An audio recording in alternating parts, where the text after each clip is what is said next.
All right, guys, so today we're going to cover pull-up progressions and a lot of the things that we use in class for athletes who either don't have a pull-up, it's things that they haven't really worked on before. So we have different progressions we're going to start out with. The first thing that we're going to do is called a barbell row, which we can do with a barbell, we can do with a set of rings and a ring row. You're still getting the same thing out of it. And what we're trying to get the athlete to get a feel for is understanding the pulling method, but also seeing what it's like to pull body weight. So what we do is we set up a bar either on a squat rack or, again, like I said, rings hanging from a pull-up bar, same concept, and we can scale this in a couple different ways. Number one, we can start out getting underneath, and then what we would do is put our feet flat, take our hips up, make sure that our chest is directly underneath this bar so that when we pull, we're gonna pull the chest to the bar, and then we're gonna release at the bottom. At the bottom, what I'm looking for is I'm looking for hips to be up towards the ceiling, so squeezing the glutes. I'm looking for shoulder blades to be pulled back and engaged, and I want to keep that from the bottom to the top. So we start out from the bottom, glutes engaged, shoulders back, pull, and then release. And if we want to make that a little bit more difficult, we take the feet from here, place the heels down, hips up, same concept, and then right back down.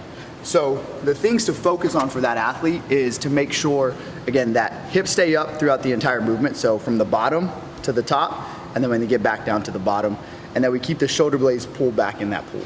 So moving from the barbell row or the ring row, the next scale movement that I like to use is setting the pull-up bar or the barbell a little bit higher. This gives the athlete a little bit more of their body weight now that they're in charge of pulling. So we actually get to see what the pull-up feels like in this movement a little bit more than the ring row or the barbell row show. So what we're looking at is, once you set this up, you'll set up just like you would if you were to get on top of a pull-up bar and you're hanging from that pull-up bar. The important part of this is to make sure that we're directly under the bar, that the toes are not bent and they're flat on the ground. And the reason for that is if you're in this position, you're more likely to push off of your toe, so you're less pulling than if you're in this position and you're actually trying to pull. So you take your hands shoulder width, a little bit wider, just like you would on a pull-up bar. Try to drop your hips as much as you can, and now we're asking you to do the exact same thing on this position that we would on a pull-up bar. You engage the lats, you're responsible for pulling your weight, chin over, and then you release so those arms are fully extended. So again, like I said, you're pulling the majority of your body weight from a dead hang position to the chin over the bar, and then resetting. So drop the hips, we're breaking the pull-up bar in half, we pull, and we come right back to that extended position. So again, this allows us to feel what the pull is a little bit more so, because we're actually having to engage the lats. We're actually pulling more of our body weight and controlling that with the chin over the bar, and then getting our body weight back down that dead hang position. So we've talked about a barbell row, we've talked about a ring row, we talked about the next scaled progression, which would put us onto our next movement, and that's the actual pull-up.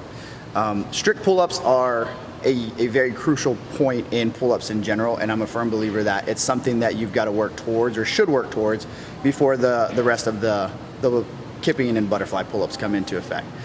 So what we're looking at with the pull-up is once we get up on top of the bar, now we're actually responsible for the entire body weight as opposed to our last progression where we only had the top half of the body weight that we were pulling. So everything applies. We're still getting the hands over the bar, we're still engaging the shoulders, and we're still trying to break that pull-up bar in half. So the movement starts by staying tight, breaking the pull-up bar in half. That's gonna engage the lats, and then the pull comes, getting the chin over, and those arms are completely extended again. So again, one more time, eyes forward, lats, chin over, complete extension at the bottom. Biggest things that you should focus on in doing a pull-up, whether it's this version, whether it's one of the other scaled versions, is making sure that the midline stays tight. In the pull, making sure that we're engaging the lats and it's not just a pull. And then the most crucial part a lot of people forget is on the grip, getting the hand on top and not just setting the thumb on top of the bar. So that's gonna look like wrapping that thumb all the way around, knuckles on top, pull, and then release. These are a few different progressions that we like to use. There are a ton of other progressions involving bands, rings, and so forth. These are the things that I like to have athletes do because it lets them track progress. So for more information, make sure you check out Carhu Strength, get some fitness demos, and if you have questions, feel free to ask.